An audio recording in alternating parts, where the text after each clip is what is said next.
Dom Jaime Henrique Quemelo, natural de São Marcos, nasceu em 28 de julho de 1932. Veio para Pelotas no ano de 1945 para ingressar no seminário São Francisco de Paula. Foi ordenado sacerdote por Dom Antônio Zátera em 16 de dezembro de 1958, na Igreja Matriz de São Marcos. Em 11 de fevereiro de 1969, o Papa Paulo VI o nomeou bispo. Sua sagração episcopal ocorreu na Catedral de Pelotas, no dia 20 de abril de 1969, assumindo a função de bispo auxiliar da Diocese de Pelotas. O ordenante principal foi Dom Antônio Zátera, tendo como co-ordenantes Dom Vicente Scherer, arcebispo de Porto Alegre, e Dom Benedito Zorzi, bispo de Caxias do Sul. Fui nomeado bispo auxiliar em 69. Eu tinha 10 anos de padre só. Eu até fiquei meio preocupado com isso, porque eu não sabia se o pessoal até ia me aceitar bem, né? Fiquei até um pouco nervoso, assim, na ordenação, né? Mas depois, devagarinho, fomos arrumando as coisas e terminei até bispo de Pelotas, né? E ele, como bispo auxiliar, né, primeiro e depois bispo titular, Dom Jaime é um pouco fruto daquela leva de nomeações do Papa que implantou o concílio, né, que concluiu o concílio e depois teve a espinhosa tarefa de implementar o concílio na nossa igreja, em toda a igreja, né? Eu vejo assim que o Dom Jaime tem as características desta geração de bispos. Ele está, entre outros, muitos bispos que são, digamos assim, fruto deste processo. Dom Jaime ficou bispo muito jovem, né? Uma coisa que hoje nem acontece. Imagina, ficou bispo com 36 anos. Né? E o Paulo VI, na época, nomeou muitos bispos com esse perfil. Bispos ainda jovens, né, de uma intensa, digamos, experiência pastoral. E também Paulo VI nomeou muitos bispos exatamente ligados aos movimentos leigos na igreja. No dia 4 de novembro de 1977, Dom Jaime Henrique Quemelo assume como bispo titular, após a renúncia de Dom Antônio Zátera. E Dom Jaime representa mais um bispo gaúcho, dá continuidade ao trabalho pastoral iniciado por Dom Antônio Zátera. E acho que esta origem um pouco da experiência pastoral do Dom Jaime marcou muito também a maneira como ele lidou com a própria formação, né? Tanto a formação dos presbíteros como também dos leigos, né? Dom Jaime lançou, digamos assim, abriu um caminho também de colocar o próprio processo formativo da nossa igreja de Pelotas, né, dentro do espírito do concílio, né? Ele foi, digamos assim, redesenhando, né, a estrutura do nosso seminário, né? Acho que é uma obra muito importante, Dom Jaime. Nesse sentido, acho que Dom Jaime ele está muito, digamos, ele faz uma boa continuidade do período do próprio Dom Joaquim, né? Dom Joaquim, quando era um bispo de fora, né, veio do Nordeste, lá do Ceará, no contato com a nossa realidade, ele se preocupou com o clero local, um clero com a fisionomia da nossa região, né? E a mim me parece, olhando um pouco a maneira como Dom Jaime lidou com todos os aspectos ligados à formação, acho que Dom Jaime se coloca um pouco na esteira dessa perspectiva, né? Eu diria assim que se Dom Joaquim foi o fundador do nosso seminário, né, fundou o nosso seminário desde o início, acho que Dom Jaime faz uma espécie, assim, no seu período, ao longo de vários anos, um processo de refundação do nosso seminário.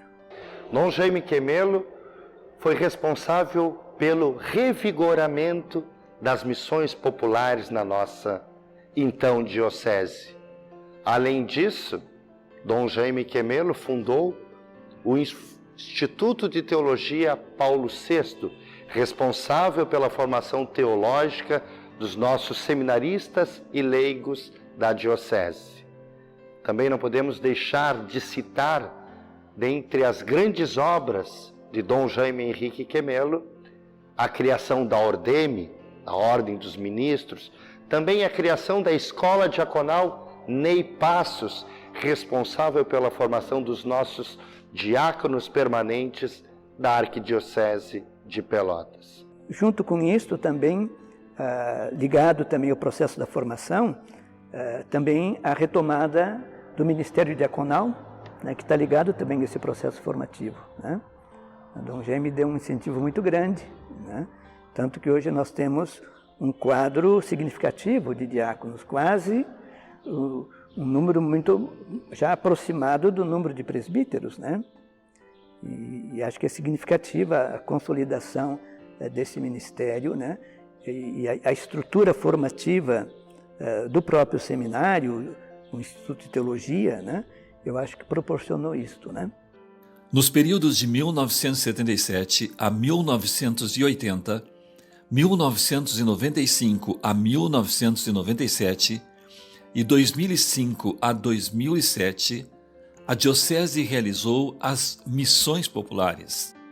Mas esse processo de crescimento, né, de maior número assim, de pequenas comunidades na periferia, na zona rural, vai se dar muito no processo das missões populares, né? Dom Jaime vai, digamos assim, incentivar uma modalidade de missão que nós já estamos acostumados com aquelas missões tradicionais que vinham, digamos, os redentoristas, que são especialistas nisso, né? Que as paróquias chamavam, né, para pregar as missões. Essas missões populares, no nosso caso, foram experiências a partir do próprio clero da diocese, envolvendo também os leigos, né? Acho que foi uma experiência muito rica, né? Quer dizer, a gente podia dizer que boa parte desse tecido eclesial, de pequenas comunidades que nós temos hoje, né? Temos, por exemplo, várias paróquias, por exemplo, paróquias como Fragata, Canguçu, São Lourenço, paróquias maiores da periferia da cidade. Esse crescimento vai se dever em grande parte às missões populares, né? Aquilo foi uma graça, viu? E foi por ali que nós tivemos mais homens na igreja também, e também na Eucaristia, porque as missões trazem muita gente para a paróquia, né? Missão é importante. E também o nascimento das comunidades. Hoje Pelotas tem, a diocese, umas 300 e tantas comunidades, graças em parte às missões, porque as missões desenvolveram muito as comunidades. Muito importante. Momento religioso fundamental foram as comunidades. E também as missões tinham uma coisa importante em Pelotas, que eram feitas por nós mesmos, por nós padres, bispos e também leigos daqui. Eu não trouxe nenhuma vez muitos padres, congregações de fora, porque nós éramos os missionários.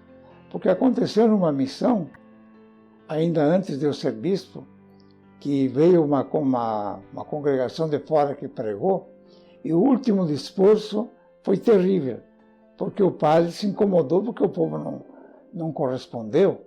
Então ele disse, não sei se vou me encontrar com vocês, no céu ou no inferno. Aí eu fiquei preocupado. Eu disse, não, agora isso aí não quero mais aqui, não. Porque dizer isso no fim das missões é matar a missão, né? Ainda em 1972, Dom Jaime articulou com um grupo de leigos o Conselho Diocesano de Leigos, unindo forças de diversas paróquias, movimentos e pastorais. E junto com essa questão das comunidades de base, né, nós vamos ter ainda na década de 70,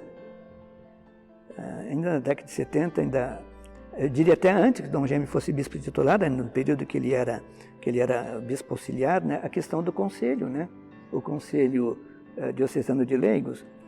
Eu creio que a nossa diocese, nível de Brasil, foi uma das primeiras a ter uma estrutura diocesana, assim, de tipo Conselho de Leigos, né, que está muito ligado, digamos assim, essa experiência que Dom Jaime trouxe o episcopado dele, né, de ter sido assessor da ação católica, né? Inclusive nessa questão, digamos assim, da articulação dos leigos, Dom Jaime vai contar no início com vários leigos, né, já maduros, né, que nasceram nesses movimentos da ação católica, né, que depois vão trazer uma grande contribuição também para a articulação dos leigos, também das pequenas comunidades, as comunidades tanto da periferia das cidades como também da zona rural, né? Os leigos são a parte mais importante da igreja, porque é a grande maioria. E nós tivemos aqui um movimento dos leigos muito importante, com congressos e tudo, né? E Pelotas teve muita influência também nacionalmente por causa disso. Então nós tivemos uma graça grande, né? Com congressos, com discursos, com projetos nossos, né? Foi muito importante os leigos em Pelotas. Eu até acho que foi uma das coisas ricas e maravilhosas da cidade de Pelotas e da diocese de Pelotas, foi um trabalho com os leigos. Com isso, diversos movimentos leigos e pastorais vão sendo organizados na diocese de Pelotas.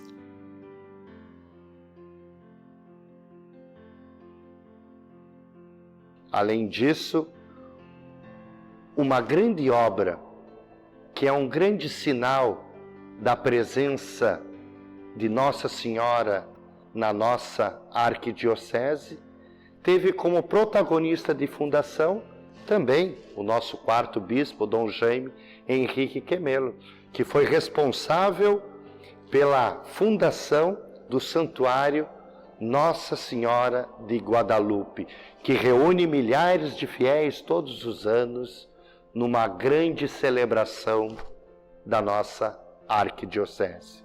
O Santuário Nossa Senhora de Guadalupe representa um ápice dentro do episcopado de Dom Jaime Quemelo, pelo seu carisma, pela sua forte entrega ao serviço pastoral e eclesial da nossa então diocese, hoje arquidiocese de Pelotas. Em 79 ele participou da Conferência Latino-Americana dos Bispos, né, em Puebla, né, lá no México. Foi início de 79, né? E ali, claro, teve uma experiência muito intensa para Dom Jaime, né, uma experiência assim a nível de América Latina, né? E de lá Dom Jaime voltou muito impressionado com a devoção à Nossa Senhora de Guadalupe, né? E ele logo foi colocando muito isso junto às comunidades, às pequenas comunidades, comunidades eclesiais de base, né? Essa questão da devoção que foi aos poucos tomando corpo, na perspectiva das pequenas comunidades, das comunidades eclesiais de base, da opção pelos pobres, a opção preferencial pelos pobres, né? E essa devoção foi tomando corpo na nossa igreja, né? Que hoje nós temos as devoções, né? as nossas romarias, né? Que já tem toda a sua história, né? Mas essa caminhada teve um forte impulso, né? Nesse momento em que Dom Jaime participou dessa conferência, né? Que deve ter sido uma coisa marcante para ele, né? Também foi marcante assim pastoralmente, e que depois, né, foi empolgando aos pouquinhos, a partir especialmente das comunidades da periferia, da zona rural, né? Foi tomando grande impulso, né? esta romaria, né? Então acho que foi uma intuição muito rica assim, que ele trouxe assim, para a nossa igreja, né? O Santuário de Nossa Senhora de Guadalupe está localizado no distrito da Cascata, no interior de Pelotas. A primeira romaria ocorreu no ano de 1985 e, a partir daí, a construção do santuário. A Santa Missa com a dedicação da capela ocorreu no dia 12 de dezembro de 2008, presidida por Dom Jaime, concelebrada por diversos bispos do Rio Grande do Sul, presbíteros, diáconos e muitos leigos. A contribuição que Dom Jaime trouxe também na universidade. No período que Dom Jaime foi bispo titular, né, ele aí responsabilidade grande pela universidade, porque o bispo é também o chanceler da universidade, Ali no começo dos anos 90, João Paulo II fez um documento novo sobre a questão das universidades católicas, né? Ex Corde Ecclesiae, que dava toda uma linha no espírito do concílio, né? Do diálogo entre fé e razão, uma nova, assim, uma perspectiva de novas diretrizes para as universidades católicas no mundo inteiro, né? E ali naquela ocasião, aí pelos anos, início dos anos 90, né? Dom Jaime logo percebeu a importância disso para a nossa universidade, né? E ele passou a se preocupar em formular um texto de diretrizes, né? Básico, né? Para a nossa universidade, né? E nisto eu percebi que Dom Jaime também naquela ocasião ele contou bastante com a contribuição do Instituto de Teologia, que já existia. O nosso instituto foi fundado em 1988, né? E nesse sentido a própria existência do Instituto, a fundação do Instituto, contribuiu para esse processo de pensar melhor, né, a questão das diretrizes no espírito desse documento que o Papa da época, o Papa João Paulo II, tinha enviado para toda a Igreja, né? E aí nasceu, digamos assim, um texto muito, muito enxuto, né, que são as diretrizes para a Universidade Católica, né? E a partir dessas diretrizes, Dom Jaime criou uma comissão, chamada Comissão de Seleção e Formação Permanente, que tinha exatamente essa preocupação de olhar a própria qualificação do quadro docente da universidade e preparar um quadro docente mais afinado com as diretrizes, né? Impossível não destacar a sua participação nos grandes eventos celebrados na Igreja da América Latina, nas conferências de Medellín, Puebla, Santo Domingo. Também é impossível não reconhecer o trabalho brilhante, inspirado por Deus, desenvolvido por Dom Jaime, no período em que atuou fortemente pastoralmente na gestão da nossa CNBB. Dom Jaime foi vice-presidente da Conferência Nacional dos Bispos do Brasil, de 1995 a 1998, e presidente de 1998 a 2003.